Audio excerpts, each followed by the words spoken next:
Hello, everyone, and welcome to Police Off the Cuff Real Crime Stories. I'm your host, BillCannon. I'm a retired 27-year veteran of the NYPD. I retired as a detective sergeant out of Manhattan North Homicide Squad. With me today, and that's funny because he's 1 year older today. It's his birthday. We'll say happy birthday to Phil later on. But straight out of Brooklyn, retired NYPD detective Phil Grimaldi. How you doing today, Phil? Pretty good, Billy. Thank you for the birthday wishes. I appreciate it. Yeah, this is kind of a somber day for the Petito family. They're conducting the autopsy, I believe, as we speak, and hopefully we'll be able to discuss. There is some late developments that happened over the last 24 hours. It seems like things just keep happening with this case every time you turn around. So we'll get into that. Yeah, this case has caught the imagination of the entire world. As we see, we have people in the chat that are from every country in the world texting us and watching the goings on in this case. I just want to say, folks, if you're not subscribed to Police Off the Cuff, please go on our YouTube, hit the subscribe button, give us a thumbs up, ring that bell. We also have a Patreon. If you could join our Patreon and help support us, I'll give you the address of the Patreon right now. There it is on the screen. That's the Patreon. We also have a merchandise shop.policeoffthecuff.com. We got some really cool stuff. I could show you this like coffee mug right here, Police Off the Cuff. And of course, our logo dipped in butter. We take great pride in that. And if you want to buy merchandise, it's pretty easy. You can just go to our website, which is right there, policeoffthecuff.com. All right, enough Bill, pitching. you were mentioning about how the people that are plugged into this thing are from all over the world. I was watching you and Duty Ron this morning on Duty Ron show, and there was somebody from Singapore he acknowledged. So I guess this is actually, like we've said it a couple of times, this is an international story. It's very, very tugging at the heartstrings of everyone when you saw the pictures of that beautiful young girl, and she's missing, and then this kid BrianLaundrie, who we've referred to him as well as Duty Ron as a scumbag for probably committing a murder and then just coming back to Florida and just living his life. I think it's horrendous. I think the way it was all done, how they shut down to the family, I think that's what really captured the hearts of everyone across the globe. I think so, and I think that this is Gabby is everyone's sister, everyone's everyone's daughter, and I think that's why it's tugged at the heartstrings of everyone in the world because realizing, mental health issues and domestic violence issues are a problem not just in this country but across the globe, and we certainly hope that the police do find BrianLaundrie. Both of us, I mean, people, you're using the old Bensonhurst expression. You think he offed himself, and there's a very good possibility of that. However, the hunt is still on for him, and one of the things that we're waiting on today, and everyone is waiting on, of course, is the results of the autopsy.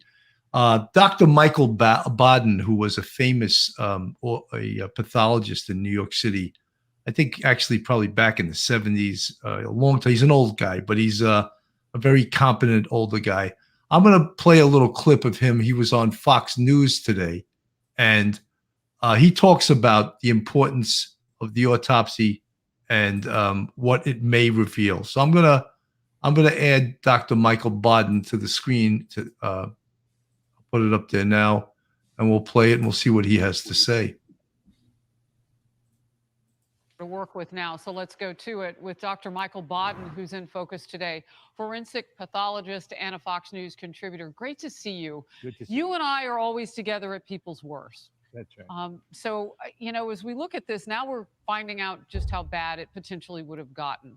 Your focus today, though, as I understand it, is the actual scene where she was found and whether or not she was actually killed there or elsewhere. Why Right. is that?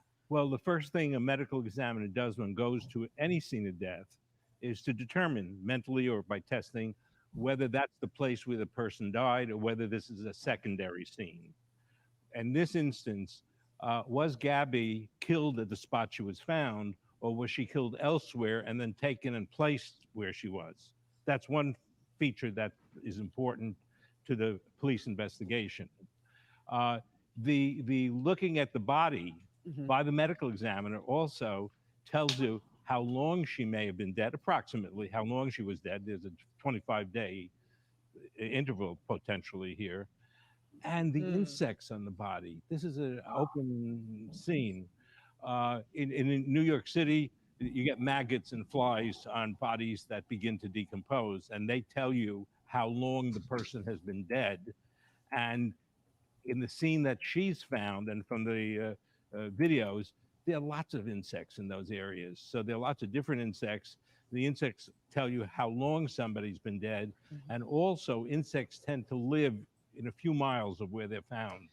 So, Dr. Baden, if I'm following the trail right here that you're laying for us, what we find out from that autopsy today may be rather monumental in terms of getting some answers, not just on whether or not this is in fact confirmed Gabby Petito, but it may tell us somewhat about that crime. Yes, absolutely. Where it happened, when it happened, as well as the cause of death. Right. And that, which we would anticipate, but these other things with the insect reading and all of that. Yeah, and also the autopsy tells you what her last meal was. The stomach contents at the autopsy That's interesting. tells you what food she last ate and when she ate it by the extent of digestion. It takes a few hours for it. And in this situation, where you have this outpouring of social media, maybe they have on it when they last had something to eat. And that would tell you how long after the last meal she died. All of this is critical too, because we don't know where the primary person of interest is, as he's only been called. They haven't called him a suspect yet, but they certainly have searched the home, the parents' home where BrianLaundrie was living, and also now his sister's house. They're looking at him. How important is it? Because this was something that was in my focus yesterday. So when you look at a crime scene potentially, it could be in some ways even considering that home as part of that, right? Because it would be the last footprint from where she would have laid her head before they went on that trip. To me, that's important. So when the FBI had no idea that the Mustang had been moved, that said a lot to me, because that means you also don't know what was in the Mustang, what was removed from the Mustang. You don't know a whole lot of things now that you let the person of interest drive away in a vehicle. That's interesting also that you bring that up, because if she had her head on a pillow or something, and some hairs are on the pillow from when she last was there, and here we have months, at the house. At the house, right? Months later, we look at that hair, and the hair has grown, and one can tell if she's had certain kinds of hair care taken, dyeing of the hair or various things. There might be evidence in the hair itself, which not only identifies the person by DNA, but also by whether or not, when's the last time she had a haircut, or a beauty, which again it just might tells you about her life. Yeah, up until that give point. You some of the life. What piece of this really keeps you up at night, and all of it? The piece that keeps me up lately is the domestic disputes, and when police have to deal with emotionally disturbed persons, like the people who die, we see in the autopsy table, who die during police restraints and things because they're acting bizarrely. That there should be some mental health input into what the police are doing when it comes to people as in domestic disputes or otherwise. Oh, that's interesting. Not just handcuffing them or letting them go. You're looking more globally at this issue because of that 911 tape. Because of this now, there is this purported witness who said, well, he's a witness. It's on video. We're not sure the content of the conversation that led up to it, but when somebody slaps you, it certainly wasn't a compliment. So we know something was going on. And what that informs you is that this was a domestic situation. We also have the video from the cops, this body cam that and we hear the voice of those officers giving counsel in that moment. Maybe we separate you two for the night. And what you're saying is on a more global scale. Yeah, that I think those officers tried the best they could, but they're not mental health workers. And you think something may have been going down. And there should be, I think, as the police now are developing, again, because of all of the crises in police work, that when there's an emotionally disturbed person, as in a domestic dispute, a mental health worker has a lot to contribute to how dangerous the situation is. Well, those officers knew enough that those two needed to be separated. Yes. And they tremendously are heroes in our lives. As you said, things have gotten complicated. Dr. Baden, thank you. Thanks for your expertise. You know, Phil, one of the things, I mean, Dr. Baden is an internationally known pathologist. I think he should keep his expertise to that. He has no business talking about police response and what they did right or what they did wrong. That's not his area of expertise. And to think that every police car should have a social worker in it is just ridiculous, you know. Listen, I'm disappointed that he had that little critique at the end, which I think he was, aiming towards the responding officers on that August 12th dispute. I mean, we've gone through it before. I think that was textbook the way they handle it. I mean, how much resources can you, apply to a situation like this? I mean, there were 3 police officers there, it looked like, on three different police cars. I mean, they stood with them. They calmed everyone down. When they felt that it was safe, they made a decision when, after interviewing both of the people involved, Gabby and Brian, that there wasn't going to be an arrest, that they separated them. And she went and stood in the van, and he went to a hotel overnight. I think that was quite competent, a decision that was made by them. I don't think that there was any room for, disparaging marks towards their decisions. And I don't think there was any room for any kind of critique on that. I think I said it before, and I'm going to stick with that. They did with the situation, one in maybe 1,000 of these situations go bad, or 10,000 or 100,000, whatever it is. So this one went bad. It did. And it didn't go bad right away. It went bad. We pretty much narrowed down the time of death. It's more than likely, don't hold me to this, but I would say it's almost more than likely going to be the 27th of August. That was the 12th of August. Now, I don't think the police had enough information against Brian. However, there was that 911 caller that stated something about, that he was slapping a woman and everything. But when they talked to her, none of that came up. So maybe it was just, in their minds, maybe they would think it was a miscommunication by the 911 caller. But I think they assessed what they had at the time. There's no history, that they could have had in front of them, that there was domestic abuse or he was, beating her or anything like that. I think they're looking into those type of things now. We'll talk about the search warrants and stuff.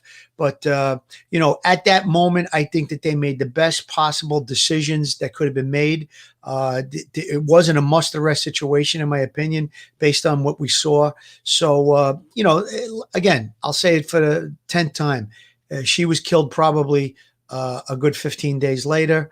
I don't think it was, critical at that moment. And I think those officers did a great job. Yeah, I agree with you, Phil. One of the things that is really apparent, and even the broadcaster on with Dr. Baden said that they had that Mustang in the driveway, and the FBI and the police didn't notice that was removed.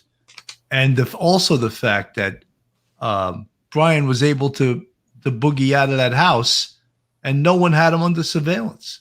I mean, I find that to be pretty egregious, to tell you the truth. And I don't like to criticize the police, but I'm going to give my straight out opinion. I think that was horrendous that somehow he slipped away. You know what, Bill? You've said it before. I've said it. We're not perfect. We make mistakes. They were probably overwhelmed from the beginning with this thing. The public information officer was given press conferences, just about every hour or so. And maybe they didn't have the resources. I don't know. We cited different things that happened in our careers in the past where, resources aren't available. Overtime is, brought into the equation, and they want to cut back on overtime. So they'll stop different things, or don't do it today, do it tomorrow. And listen, in hindsight, it was obviously a mistake. You can't ignore it. We would be remiss if we said it wasn't. We'd be phoning to the listeners, to the public in general. So we're calling it out. We're saying it was a mistake, and I think they'll probably acknowledge it at some point too. I mean, nobody's perfect. listen, it wasn't like, there was a life or death situation. They made the judgment call that maybe to have surveillance on him wasn't a priority at that moment. I guess, maybe they backed off a little because he had enlisted a lawyer and stuff like that. So I don't know what their thinking was at the time, or what or who made the decision not to keep 24-hour surveillance on him. But obviously, what we know now, that would have been a good idea. Shannon, Georgia Peach, thank you so much for the $10 super sticker. I'm going to, because I think this is such a really important part of the case, I'm going to put the video on of the Kyle and Jen Bethune, who are known as Red, White, and Bethune. And these are the folks that gave the GoPro video to the FBI that spotted the Ford van that Gabby and Brian were in. This is such an important part of this case. I'm going to add it to the stream now. We're going to play it. August 27th, 2021, we got camera footage going through the Grand Tetons Park around 6 to 6:30 p.m. This is at the Spread Creek dispersed camping area. We got there and there was a huge gravel lot, and we decided we wanted to try to drive more toward the back because we had heard the views were better back there. So we were heading back on this long dirt gravel road. And we came across a white van that had Florida plates, a small white van. We were going to stop and say hi because we're from Florida too, but the van was completely dark. There was nobody there, so we decided to continue on our way. Yeah, the van looked like it was pretty much kind of abandoned. We figured maybe they were out hiking or they were just chilling inside. There was no doors open. It was just kind of, neat to see a Florida plate, on the other side of the country. It's not something you see all the time. But we wanted to include this in the video just in any way that we can help and get this out there to be able to find Gabby Petito. So if you could share it, if you know anything, please don't hesitate. Yeah, as we're coming up on it, we're approaching it up here on the left-hand side. This is most definitely Gabby Petito's Ford Transit van. It's kind of wild, like it's saying a little bit, because we drove past.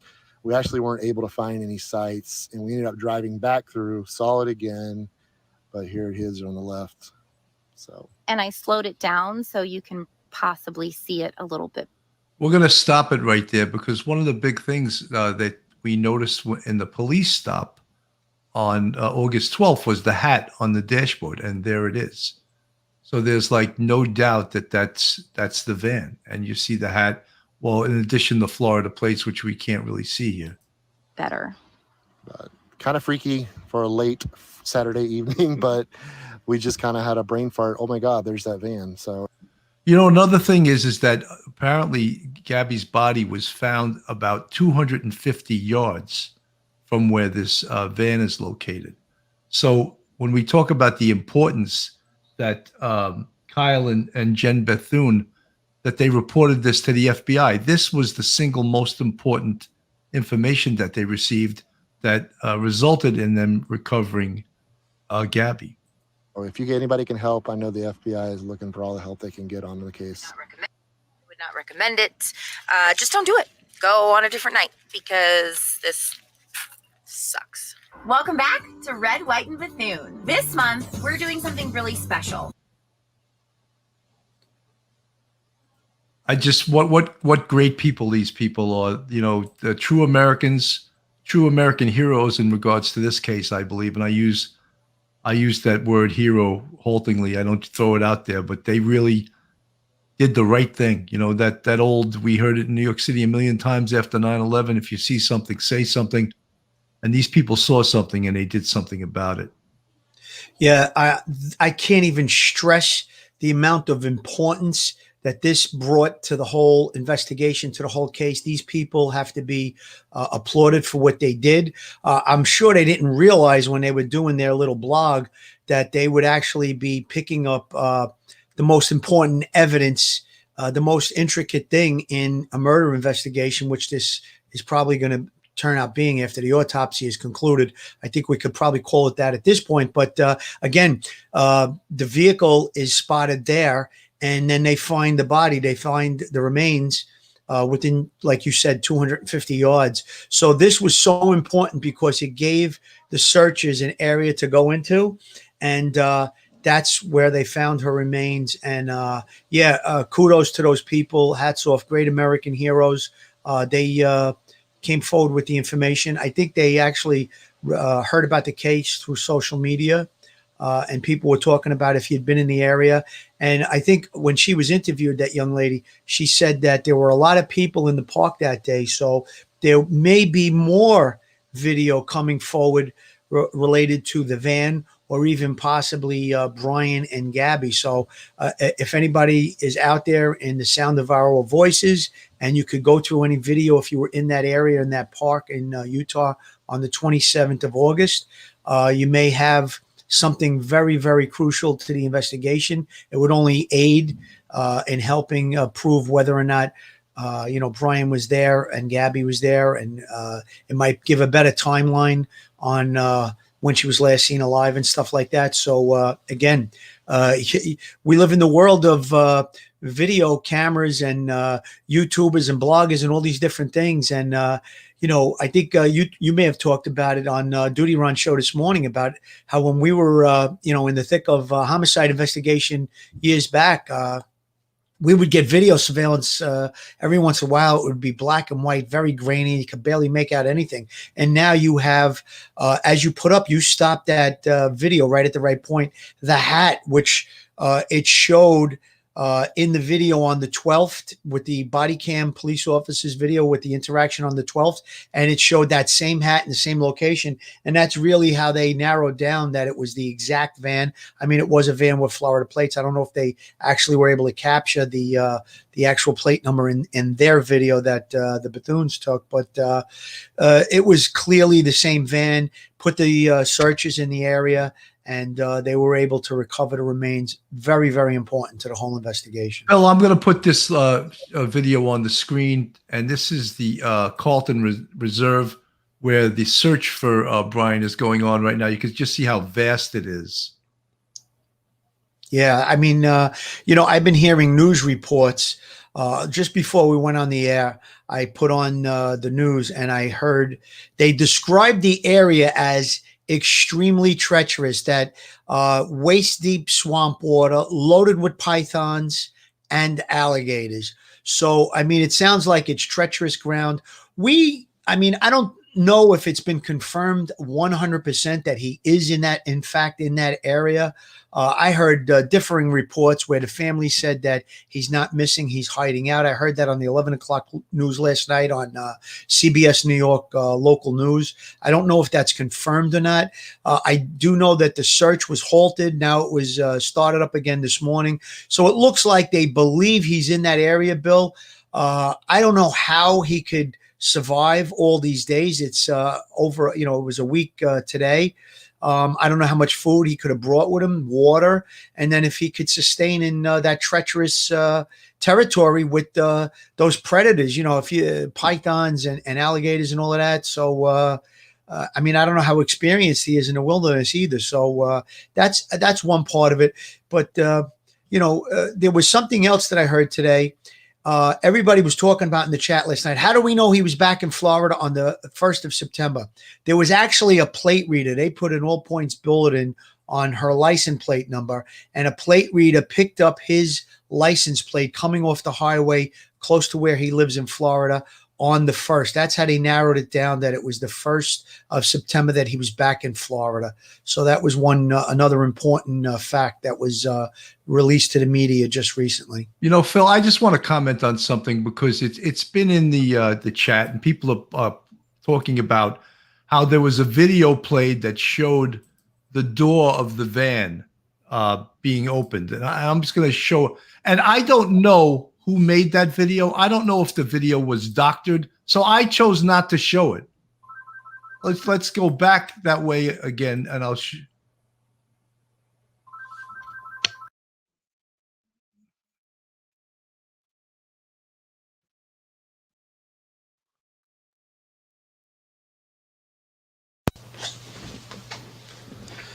Are you talking about a different video, Bill, or is it? They showed a different video with the van door being opened slowly.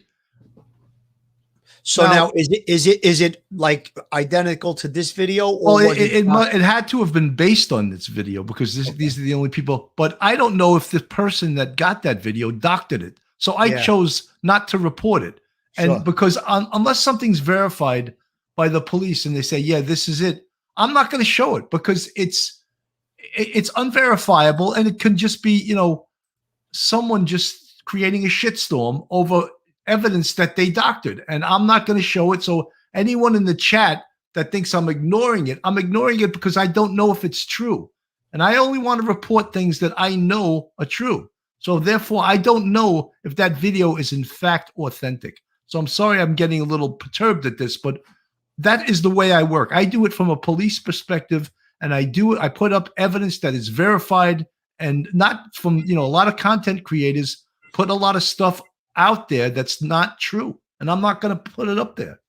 Bill, we've maintained our integrity when we started this podcast that we weren't going to report on things unless they were verified. Now, that's the way we operated when we were active law enforcement officers. You don't want to, go forward with something unless you can verify it regarding anything, And so now in journalism today, now, we kind of segued from, law enforcement officers. We're doing this podcast, but, you have to take in journalistic values into what we're doing. And a true journalist doesn't report something just on hearsay or somebody tells them something. They always try to verify it. That's how we always did criminal investigation. A witness comes forward and says A, B, and C. How do we know it's true? We go out and we verify it. So again, I'm with you on that, Bill. I don't like that. There's been a lot of things that appeared on the internet in the last week or so since this whole thing broke that were fake or unverifiable. And again, when we were on 2 days ago, right as we were on the air, it came across the news that body was found, but we didn't want to report it as being her until media outlets and the law enforcement came out and said, we believe it to be her. And that's what we reported. So again, with you on that 100%, if something isn't verified, we're not going to go along with it. Like who I don't know who in fact slowed that down. I don't know if the person that did this played with the video. I don't know. So again, I see a lot of people in the chat insisting that this is true and this is verifiable. But as I said, if I can't verify it, I'm not going to go with it as the truth. And I think Duty Ron feels the same way, and he didn't show it either for that very same reason. So one of the things that, of course, is important today and everyone is waiting for, and that's why we showed Dr. Baden, is the results of the autopsy. Now, we would expect if they do come out with the results today, which maybe they won't, that they would come up with at least a cause of death. However, one of the things that are very important in an autopsy is something called toxicology. Toxicology can take anywhere from 4 to 6 weeks, depending on the tests that they're doing, because the tests they do are scientific tests, and it just takes that much time to do those experiments on the toxicology that they're testing. Bill, any comments on that? Yes, absolutely. A couple of things real quick. I think that the medical examiner that's doing the autopsy obviously wasn't at the scene. That's my understanding. Now, whoever was at the scene, whatever medical professional responded to the scene, they're going to get a detailed report from them. Now, the medical examiner that's going to do the autopsy is going to look at that ahead of time, look at the photos, look at the location where the body was found. A lot of things are going to go into the pre-part of the autopsy. So now if they feel that she was killed in one location and then put there, that may have a little bit of impact on what they're going to do in the autopsy. But again, Bill, you made some great points about toxicology. They're going to do x-rays. We don't know how much of the remains were intact. That's another thing. I mean, it looks like from the 27th until 2 days ago is about, what did we figure it out? It was about 20 days, something to that effect? It was about 23 days. 23 days. Okay. So 23 days in the elements. We don't know if the body was covered, if it was partially buried. We don't know any of those facts just yet, but those things are going to play into what's going to be on the autopsy table when they do the autopsy. Now, I don't want to get too graphic about it because I wouldn't want, the family of Gabby to be horrified by the things that we're going to say. But, we have to talk about this in the way that it really goes, really takes place. Now, I'm going to mention something that I mentioned the other day, and it is a little bit graphic. If there isn't a lot of remains left, they would go deep into the body to do deep body tissue, examination. They may go deep into the heart, or they may go deep into the body. In the heart, there's the chest cavity, there's rib cage that'll protect it. So it may be intact, and they can get a good blood sample from there. That's just one of the things that they may or may not be doing. Dr. Baden touched on the insects. The insects can be a telltale sign of where the body was when it was dumped. If there's certain insects in an area and then the body's again moved, it might show something like that. I don't think that's going to be the case here. From what it looks like, in my opinion, probably where that van was spotted on that gravel road, she was found 250 yards away. Chances are she could have been killed in that van at a different location, driven there and then dumped. That's possible, quite possible. But I don't think that the body, once it was dumped, I don't think it was moved after that, is my point. Yeah, look, there's another pathologist said one of the things, or not a pathologist, but a forensic scientist, was a professor at one of the colleges down south. Some of the things they're going to be looking for is obviously blunt force trauma, that would most likely be in the head and neck area. They're looking for fracture of the hyoid bone, which would indicate strangulation. They're also, look who's going to join us. Joe Murray he can't stay away. I just added Hey, Joe Murray. Welcome. Hey guys, Are you visiting just because it's Phil's birthday? I love it. I mean, Phil, you've been doing amazing. I love being on the show with you, and so any chance I get, I try to sneak in there. That's Thank great. you. Thank you. So- Very so nice. Just what they're going to be looking for, hemorrhages of the neck. If someone could grab you around the neck, it could be hemorrhaging or bruising. And obviously bruising is while the person is still alive, because dead bodies do not bruise. And that would be happening while the person is alive. Another indication of strangulation or asphyxia, and possibly a depressed skull fracture, which would also indicate blunt force trauma. So these are the things that they can probably report to us right away and can be definitive as that this is what caused the death. Bill, let me piggyback that a little bit. You really hit some really good points. Even if the body is badly decomposed, there may be some fractures in the skull, which is obviously going to be a telltale sign of cause of death. And then the eyeballs, you mentioned the neck bone, that there's a hyoid fracture or bruising.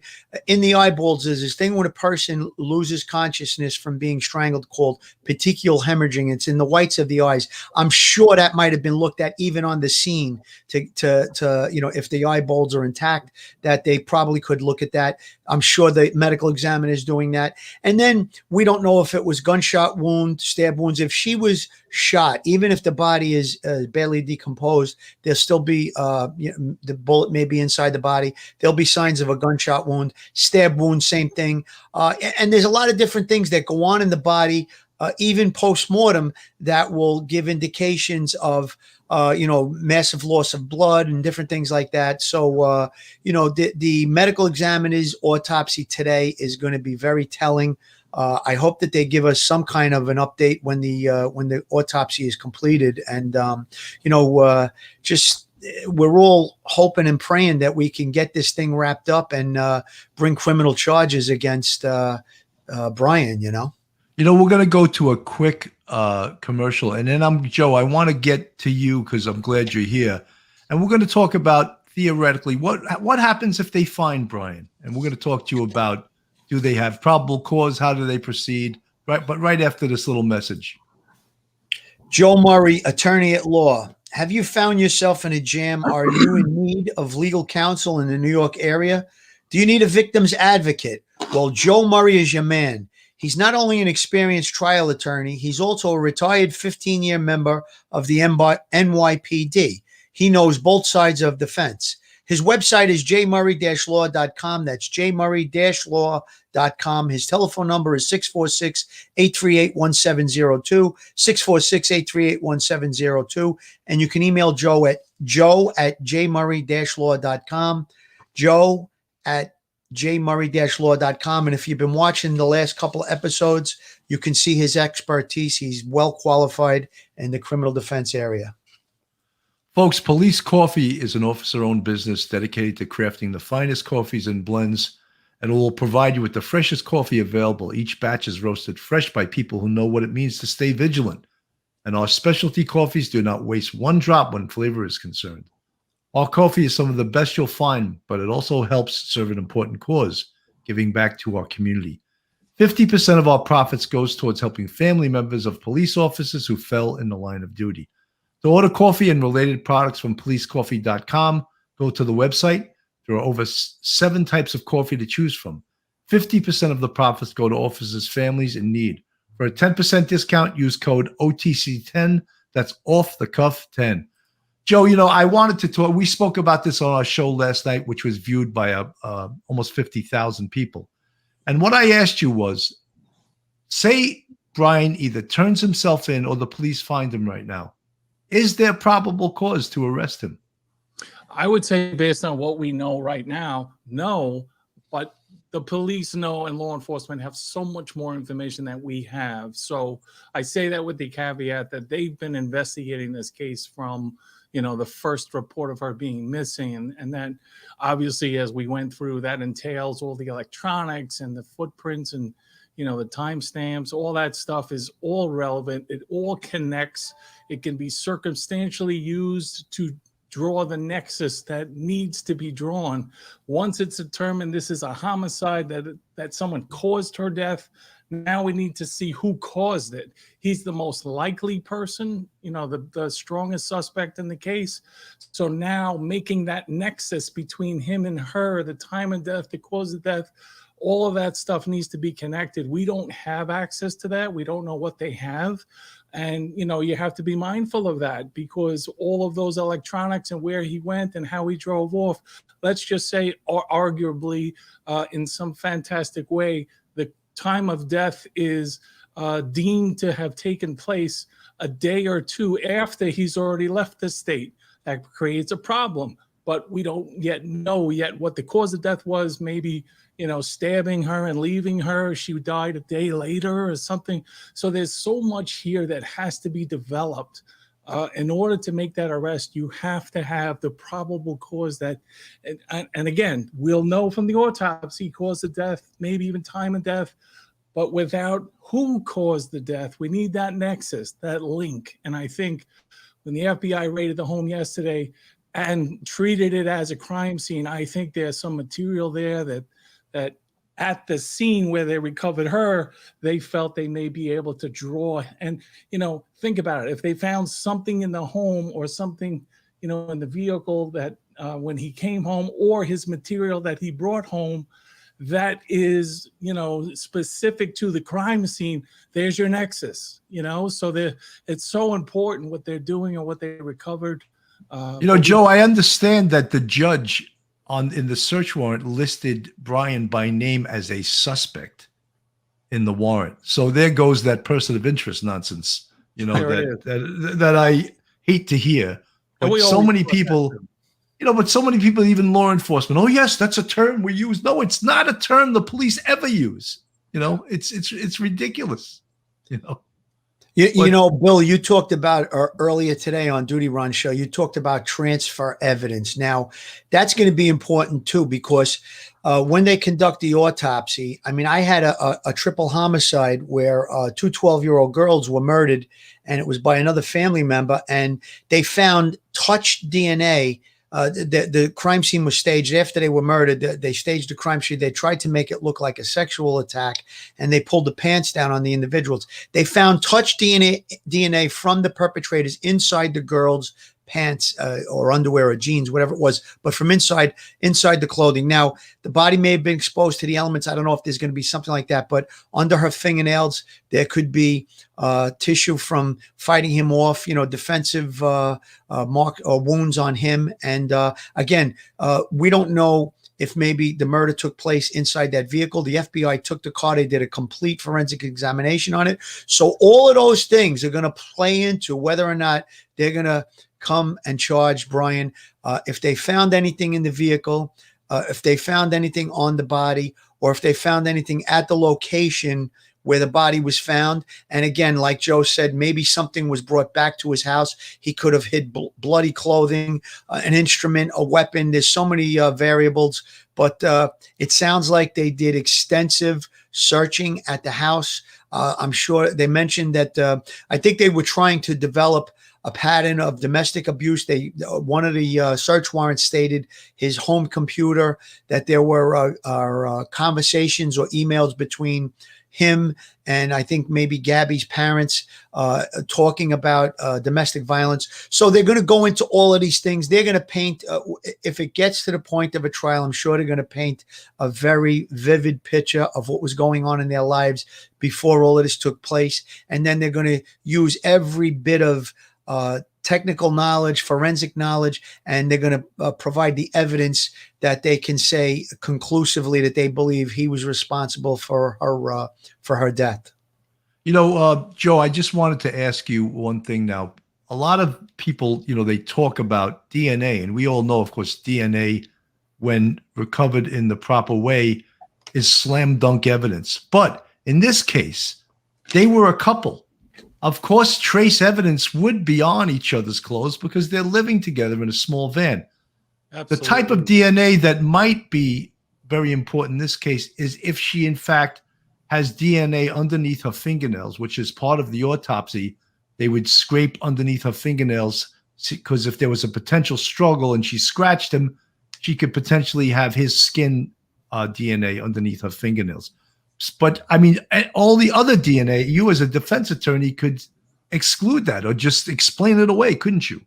We do, and a lot of times, the DNA is it's so expensive to do these DNA analysis and presenting that evidence. It really is, and a lot of times, the city has the OCME, Office of the Chief Medical Examiner. They have their standards that they have to apply, and a lot of times, what comes back is too many contributors, things of that nature, and then you also have things like transfer DNA. I shake hands with you, Bill. My skin cells are going to make contact with your skin cells. So, I mean, there's a lot of variables that come in with DNA, and especially as you correctly pointed out, we're dealing with a couple here, an intimate couple who are living in a van essentially together. So that's going to come into play, but you're absolutely right. Under the nails is just almost conclusively, that it's not something that was transferred other than through a struggle. So things of that nature will be obvious and relevant to the investigation. Well, for a first year criminal justice student, one of the first things you learn about is Locard's theory of exchange. For example, if you and I got in a fight, evidence from your DNA would be on me and vice versa. And that's the theory of exchange. And that's where we get also types of trace evidence. But as we said before, you would expect certain amount of trace evidence, especially inside the van. They were living in the van together. Yeah. Of course, each other's DNA would be on each other's clothing, shoes, whatever, utensils, that type of thing. So we have to know what's important and what's not. Right. To expand on the fingernails a little bit, that's what's so important about today's autopsy, because it's not only going to be the scraping of the fingernails. There may be marks on her hands that showed a broken fingernail or different things. Maybe she's got marks on her body that may also make the DNA evidence a little bit stronger to say, as Joe just put it, it was invariably that it was done during a struggle, that's how the DNA got under the fingernails. So very, very important is today's autopsy, obviously. The discussion about the transfer of evidence, and like you were just saying, Bill, if we get into a fight, your DNA will be on me, mine will be on you. And I think that's quite clear that's maybe going to have a little bit of a bump in the road to explain when we get down to a trial, let's say. And But Phil, hopefully your blood will be on me. I don't know about that. I've been taking some boxing lessons from Tommy Dade, so I don't know about that. But you know, there may be blood evidence in the van. We don't know. You know, we don't know what's in the van. You know, there may be a weapon in the van. There's a lot of things that I'm sure that they're looking into quite deeply. You know, again, like we say in other cases that we've been on, we're not privy to the inside of this investigation, which is very important. And there's several law enforcement agencies that are involved in this investigation. You know, the Moab police, the FBI, the police, the Florida police, what town is Northport, Florida police. Northport. So there's at least 3 or 4 agencies involved in this. And, you know, all of the criticism that's been going on about the police. And look, when we speak about, someone in the chat obviously said that they didn't like that I criticized Baden. You know, Baden's a pathologist. And you don't see me on here criticizing Baden's work as a pathologist, but he's not a police expert. So when he comments on, you know, every police car should have a social worker in it, that's not his area of expertise. And, you know, I'm going to comment on that. This is my show, and I like to comment on things that I think are incorrect. And I think he doesn't have the right as a pathologist to comment on putting a social worker in a radio car. Thoughts on that, Joe? It was so disappointing to hear that. And lately, I've just been disappointed by a lot of people that I really look up to. And I always thought of him as the Quincy. You know, Mike Sheehan, great investigator that I worked with. I miss him dearly. He had such a wonderful relationship and would consult with him on some of the cases that we worked at. He really is an expert in his field preeminently. And even now in private practice, he's just sought after by everyone because of what he's done. And again, don't forget, as you guys were talking about, the repetition is what makes you the master of your craft. He was working at a time where homicides were coming in left, right, and center, and he really developed himself that way. But I agree with you. I think that was, you know, disappointing to hear him make, you know, that kind of policy statement that really is not really in his wheelhouse of expertise. I 100% agree with you. You know, that was a political statement to me. That was a political statement. And I think it's got no place in this. Look, you can criticize what you saw on that video if you don't think the police did the right thing. I've said, Bill said, we were all in agreement that they went, even Joe, you said it, they went above and beyond. But, you know, this defund the police, get rid of the police. And, you know, they want to send social workers to the scenes of these, you know, if somebody's violent, a social worker will wind up getting killed, and then they'll say, well, maybe it's not such a good idea.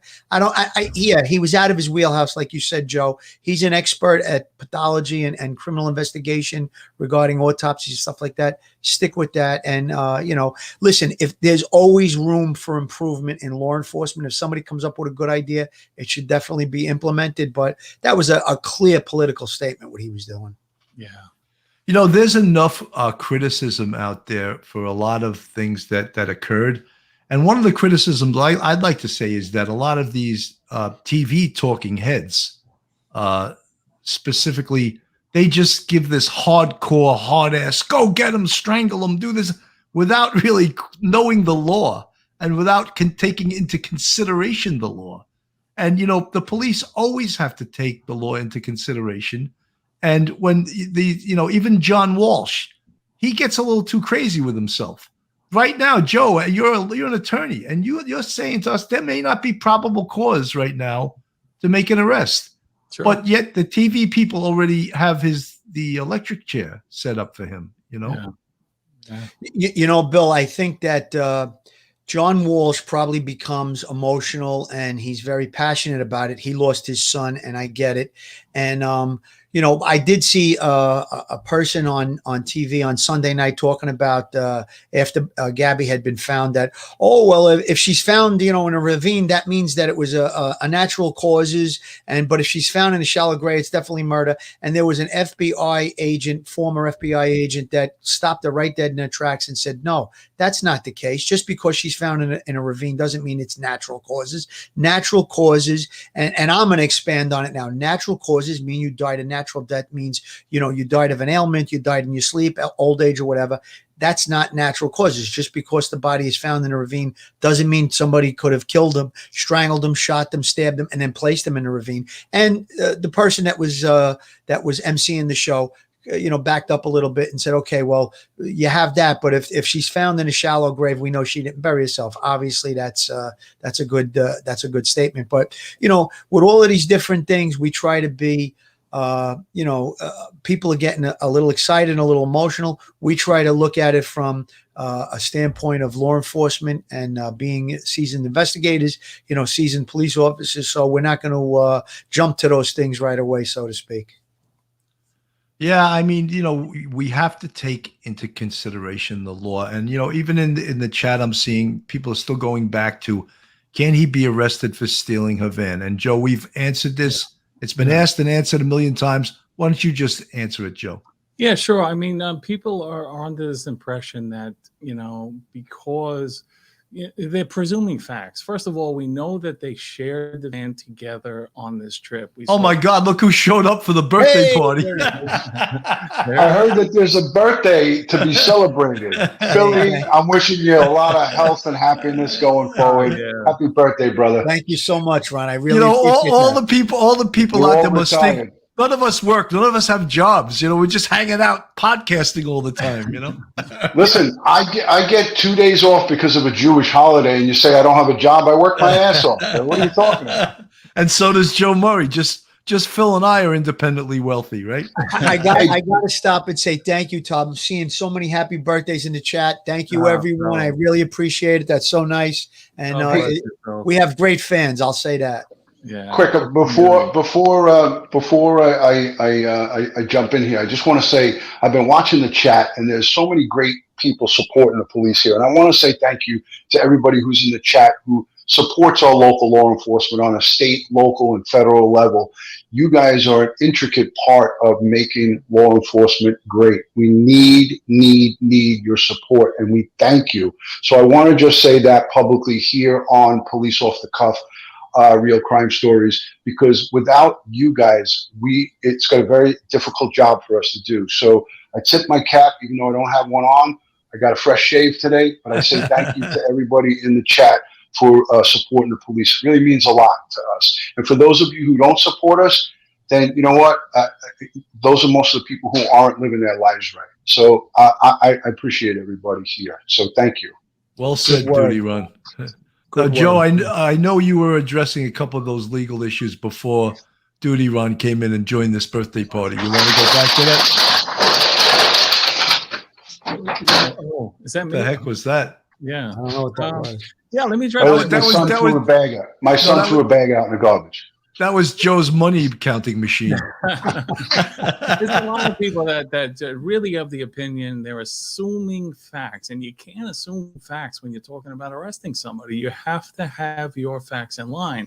So when you talk about how these two were on this campaign together, we saw that he was driving the car in her presence. That's implied consent.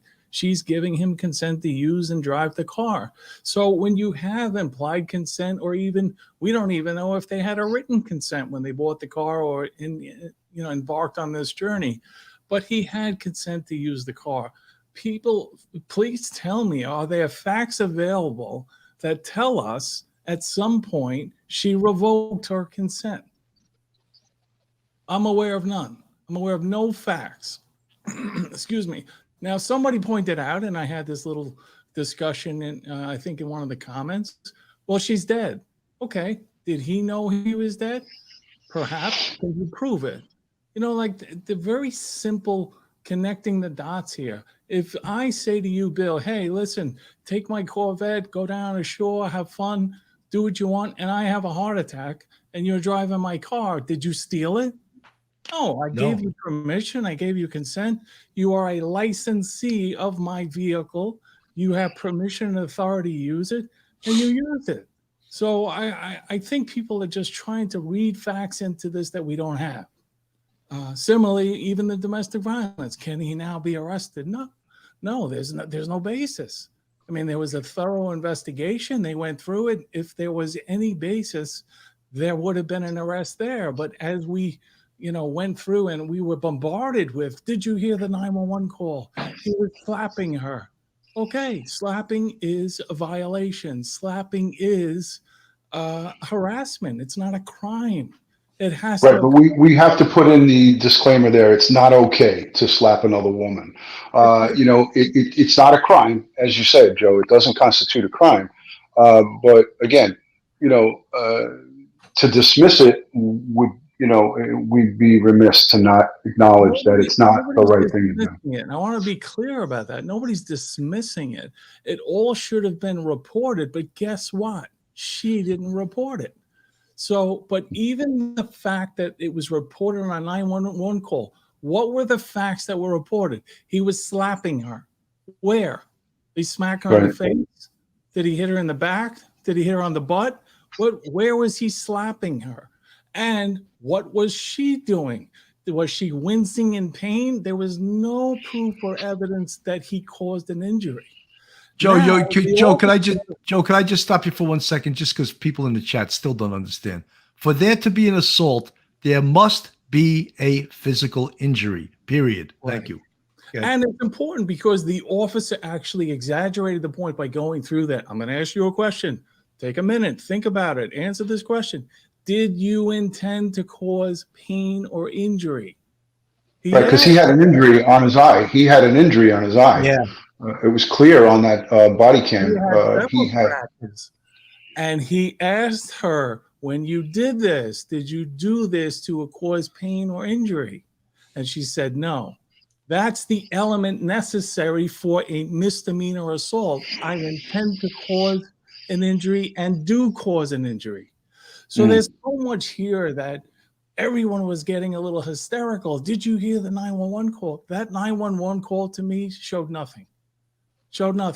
He was slapping her. Okay, what would I have done as the responding officer? Hey, we have a witness who says that he was slapping you. Can you tell me what happened? She didn't even mention it. That's right. She said there was no injury, and they examined them pretty thoroughly, and they saw no injury. So I think to criticize these officers is really, inappropriate. A lot of people in the chat are saying that they thought slapping was a crime. And again, it's wrong. It's right. wrong. It should be reported. It should be investigated, and it can be prosecuted as a secondary offense if you have evidence of a crime taking place. Right. I'll give the audience an example. Okay, one of my son's friends was out with him a long time ago, but maybe 2 years ago, out at a bar on Bell Boulevard, famous Bell Boulevard spot. One of the bouncers got into a fight with somebody, and the bouncer mistook my son's friend for the perp that he was fighting with. Okay, and he punched him in the face, gave him like 6 stitches in his lip. That guy got locked up for that injury to the lip. You know what it was? Assault 3. That's what he got charged with. He got stitches and knocked his head on the floor because he hit the curb. You would think that would be more charges. But here, at least in New York, assault 3 misdemeanor, not a felony. That's it. It's the lowest level of misdemeanor. The guy was in and out of jail. He didn't even spend the night, actually. And, we're talking about a slap here. This person got stitches on the inside of his lip and had a mild concussion. So, now, when we're talking about the go ahead. I'm sorry, Joe. Go ahead. The courts have said for a physical injury, it has been defined and modified, but the courts have said, at least in New York, a physical injury could be substantial pain, redness, swelling, that would satisfy that burden. But again, hearing the 911 tape and then looking at these officers, even myself looking at her, I did not see it.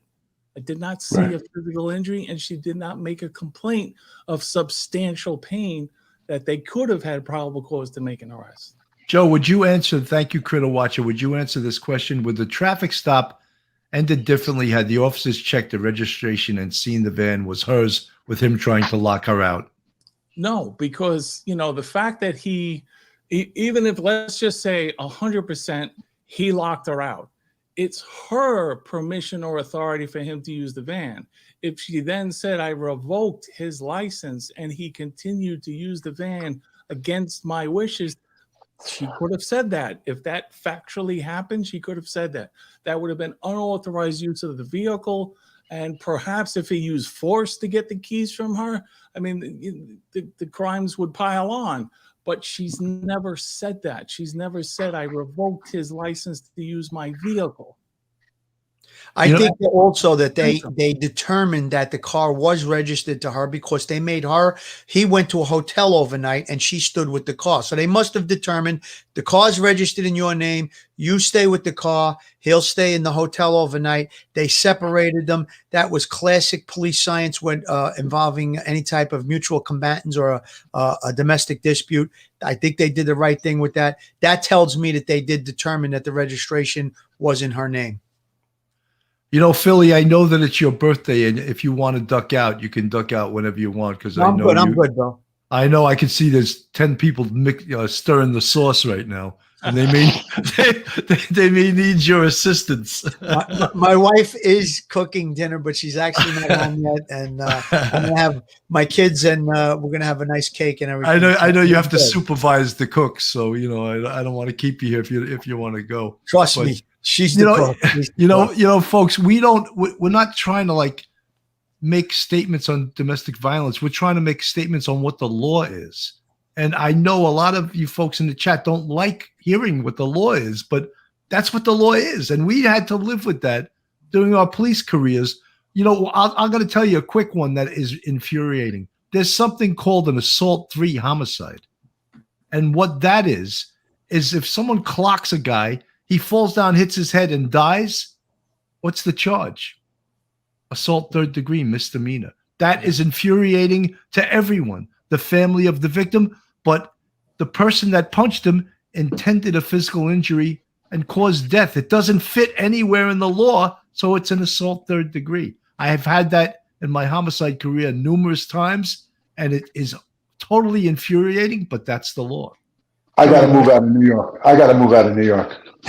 You used the word in there, Bill, intent. And that's what's so very important in any crime that's charged. What was the person's intention at the time that they committed the act? And I think that's what those officers were trying to get at when they were interviewing Gabby about striking Brian. What did you want to do? What was your, did you want to hurt him? Did you want to cause pain? Did you want to injure him? And she said, no, I was just trying to get his attention, or whatever she said. So again, people that don't understand the law, intent is so important. I mean, a person's state of mind at the time that they commit whatever act it is goes to what their intent is, what their intentions are. So again, if I get into a disagreement with you, Bill, and I punch you in the face and you hit the curb, and my intent wasn't to kill you. You go out of the picture from an injury to your head. My intent was, you struck me, I'm going to strike you back, so that's very important. That's why people are probably having a hard time, swallowing and digesting what we're talking about regarding the law. But it's like you said, we had to live with these things and we have to work around it, and we investigated the best we could. And whatever the result is we have a criminal justice system that dictates how these things go. And I'm okay with it. And Joe's talked about it before, and I'm sure you guys are okay with it. Sometimes it's a little hard to swallow, but it is the best system in place, I would say, in the world at the current time. I mean, obviously things can always be made better, but we have to live with the current system. I think the only difference. Go ahead. Sorry, Bill. No, I was just going to say, say this incident between Gabby and Brian took place in their home in a town. I think the only difference in the police response would have been that they would have referred them to court, to family court. I think that absolutely would have happened. And in this case, because they were transient, I don't think that necessarily occurred, because they definitely, you could see, needed counseling, especially as a couple. they needed to be referred to family court, to counseling. And family court is used to try to keep the families together, and criminal court obviously is to prosecute.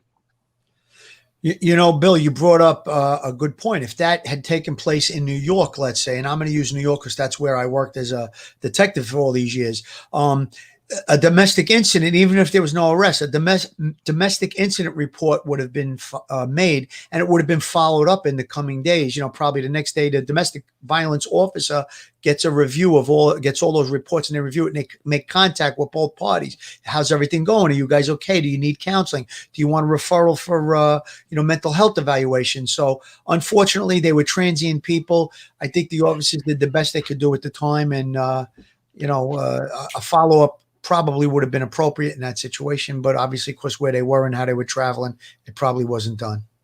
Jim pop pimping coins as a thank you for the $5 super chat. As a retired 25-year police officer in North Carolina, any marks, cuts, bruises, automatic arrest. I'm not sure what that state DV laws are. Those officers did good. Well, thank you, Jim pop pimping coins. That's a tough. It's a mouthful. That's some hell of a name. That's a hell of a name. But Yeah. God bless him. God bless him for being retired. Hey, I want to say, Tina Marie, thank you for the kind words in the chat, and Christine Rose.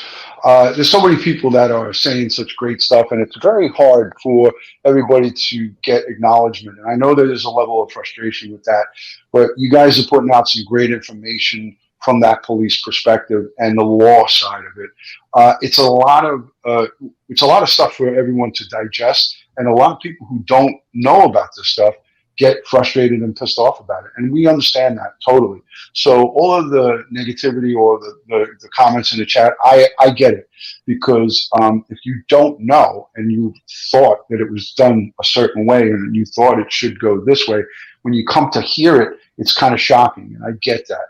But I want to just say this. I would rather know the real part of it than to listen to somebody force feeding me a bowl of nonsense. So I think that it's really important to get it from the people who did the job, so you can get an idea of really what real life is and real world stuff is, and instead of getting it from somebody who's just trying to feed you what you want to hear. You may not hear what you want to hear here, but it's the real deal. So these guys are the real deal.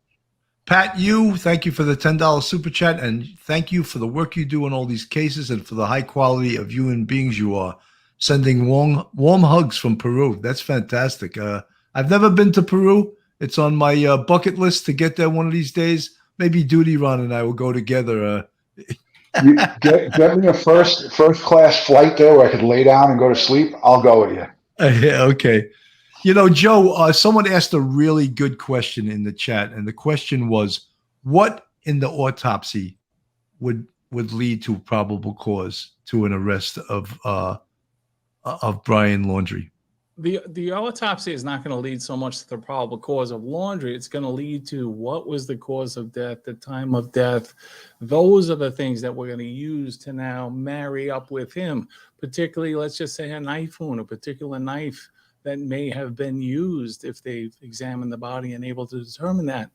Rush back to the house and look for that knife, and again, timing, timestamps, things like that. When you come with a time of death determination, now you got to marry it up with what timeline you already have for him. So things like that are what going to make the nexus.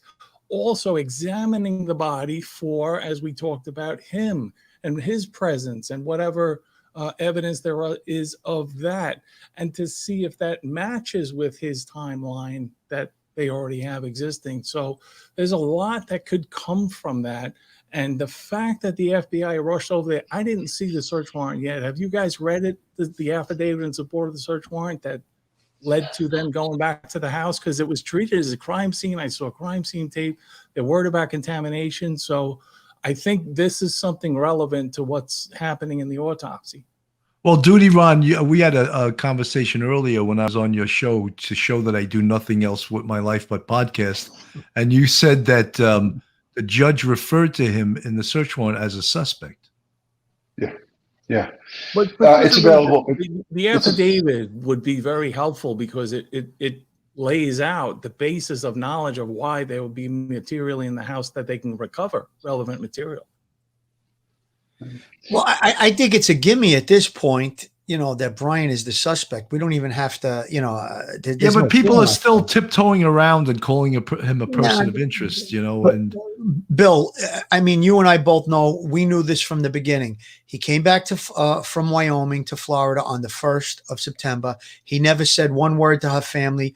When they reached out to him, they tried to reach out to Gabby, and they tried to reach out to his parents. They got no response whatsoever. She wasn't reported missing until the 11th. It's quite obvious that he was very, very up on her whereabouts and had knowledge of her last known locations. And he took I'll use Duty Ron's word that I've used too. He took the scumbag approach to it, and he just disregarded all of that. He had a disregard for this young lady. If she was left alive and she was out in the wilderness, whatever it was, he took the scumbag approach to it. So he's a suspect in my mind. He has always been a suspect, and I think the judge got it right on that warrant. yeah. I'm just going to be the hated defense attorney and say that as of yet, there's been no evidence reported on making the nexus, the timeline, even whether or not he had the ability to do it based on their timestamp and timeline of what he's been doing. We all think it is, we all believe it is, and it's more likely that it is him. But as of yet, I haven't seen it. Well, I hope that happens soon. April Lynn said, Duty Ron, you have the best bedside manner. That was the first time I've ever seen that comment, ever. But listen, guys, I got to go because I got to start straightening up the house. I got to play a Molly Maid here before my wife gets home from work. So I got to run. But thank you for having me. I'm going to be on tonight at 8 p.m. With a criminal CSI, a crime scene investigator from the NYPD, a retired guy, and we're going to go over evidence collection.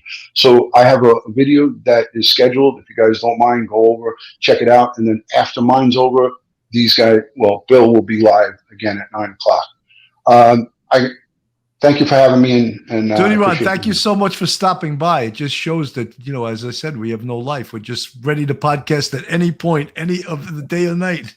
And Ron, you're birthday, going to Phil. have Eddie Wallace on, Ron. I worked with Eddie Wallace in the 7-0 back in the 80s. Great guy. I knew him throughout my career in the Detective Bureau.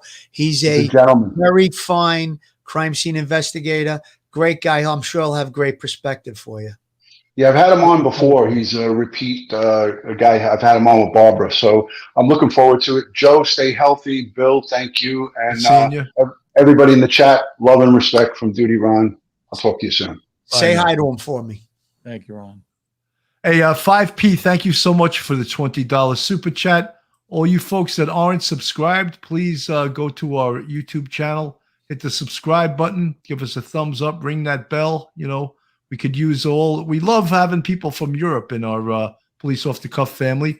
Nicole H., thank you so much for the 10. Is that 10 pounds or 10? But thank you anyway. I don't know what it is. As an English listener, I wondered if police in America have to learn different laws for different states. Excuse my ignorance. It's so different here. Yes, they absolutely do. Different states have different laws, different statutes. Joe, I think you can answer that better than me. Yeah, absolutely. And especially when we're in such close proximity, that our jurisdictions are very close together. So yeah, it's helpful as a police officer to know the laws of the adjoining states and what you're dealing with. So yeah, that's a good point. Joe, are you licensed to practice law in any other state than New York or just New York? No, just New York. I had my hands full here with all the work I do. I may be applying to enter into admission into Washington. I've been called upon to help out. There's a lot of these January 6th detainees who are being held without bail, which shocks me because even John Gotti was allowed to have bail and be out and about. And this whole bail reform push, I don't understand why these people are still in custody. So yeah, I was called upon to look into some of these cases that may not be so cut and dry.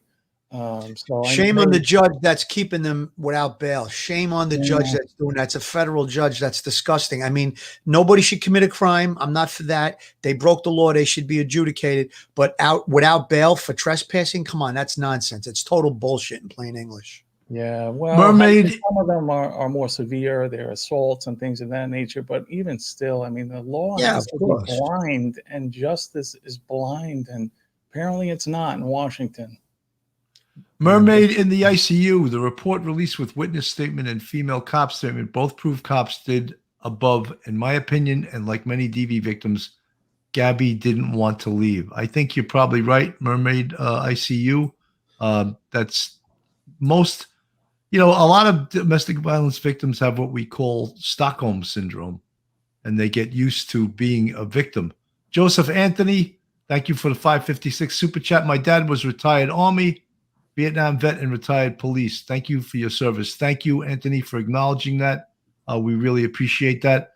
Folks, all the folks in the chat that are in the green font, that means you're part of the Police Off the Cuff YouTube family. We so appreciate you guys. We have 4 different levels, $2.99 you're the bucket, $9.99 a month you can polish my rack, $24.99 a month you can be dipped in butter, and for the $49.99 a month, where one guy actually pays that, it's heated dipped in butter, and we love that. Wyoming Adventures will be charged in Wyoming if he is guilty. Thank you, guys. Yes, if the crime occurred in Wyoming, that's where the prosecution will take place. Thank you so much, Wyoming Adventures. When you look at this beautiful country, the Grand Teton Mountains and that beautiful park, it's amazing. We're looking at that from the point of view of a murder, of a serious crime. Terrible. And it's such a shame. I've never been out there. It's so gorgeous that it makes me want to go out there. And again, this is a tragedy. This girl was only 22 years old. She's known this guy since high school. They went to high school together out on Long Island. This puts a spotlight on domestic violence throughout the country, throughout the world, and domestic violence. We've seen it hundreds of times being on the New York City Police Department.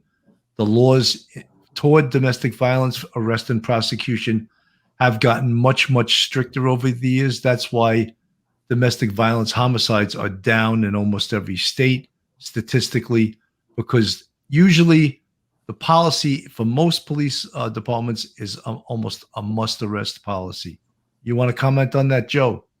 Yeah, I do, because it is a frequent case that I have to deal with. And I have to tell you, I don't agree with it. I don't agree with the policy. I don't agree with the handling of it. And I don't agree with it in a large part because of my philosophy. This is a free country. We have rights and privileges and immunities that we are guaranteed by the Constitution that continually become encroached upon.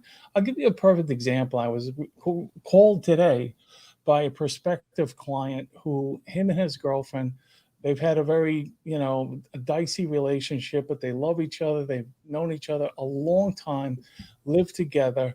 Unfortunately, they got into a domestic incident.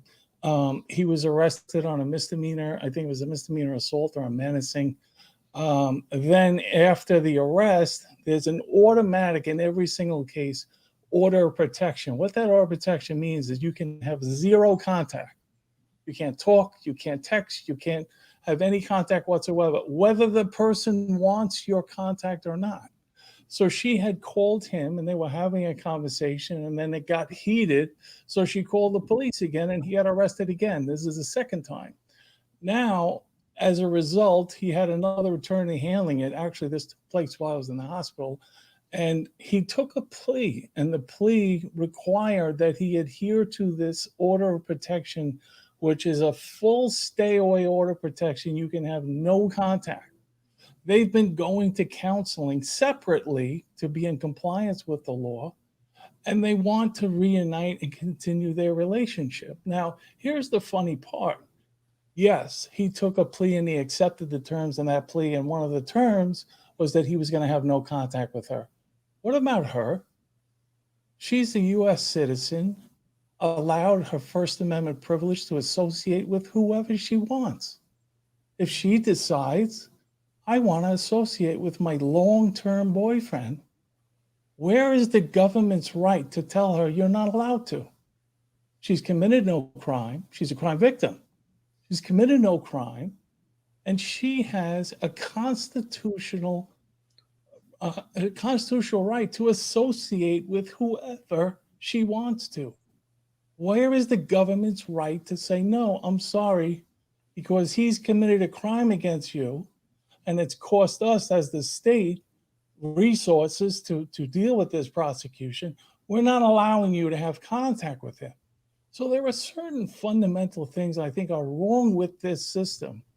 I think it's well intended.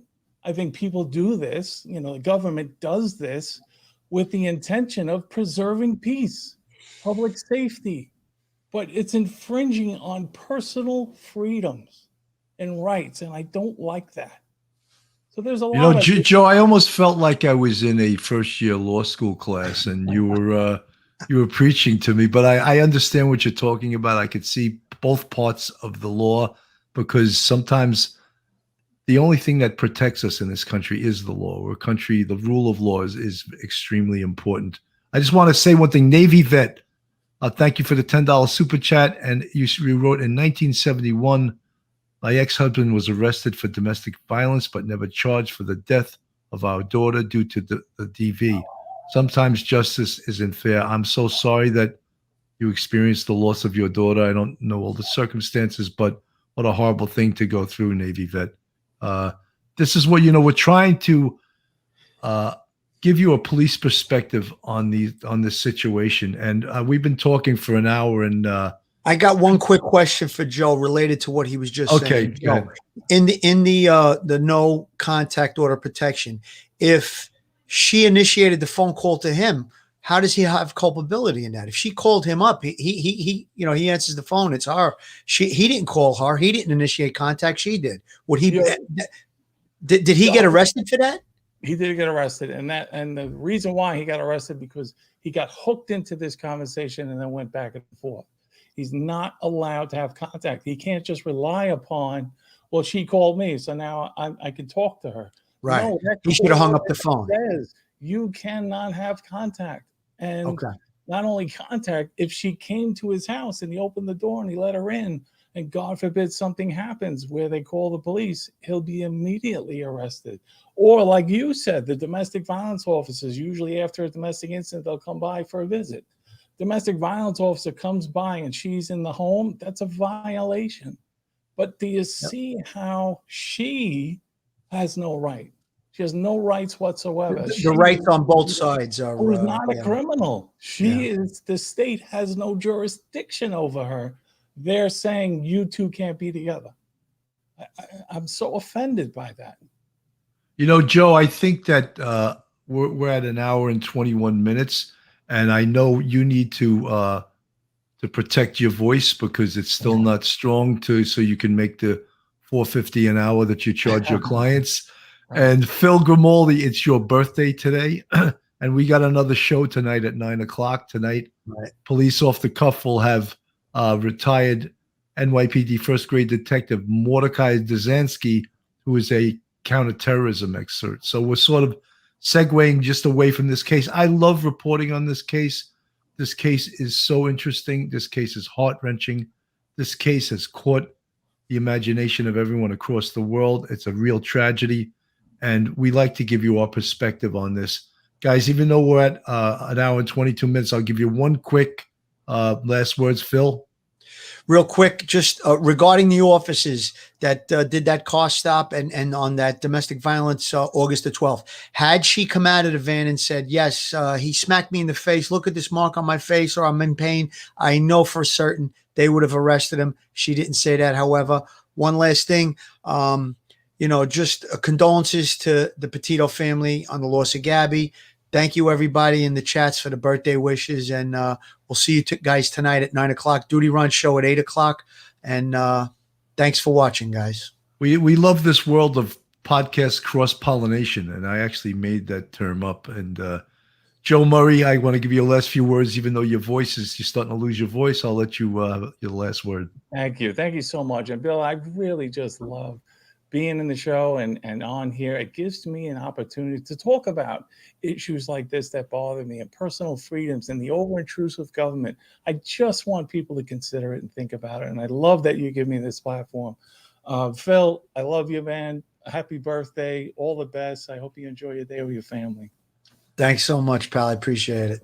Okay, folks, on behalf of Police Off the Cuff Real Crime Stories, I'm Bill Cannon. On behalf of Phil Grimaldi, whose birthday is today, and Joe Murray, thank you so much for listening and have a great day, great night.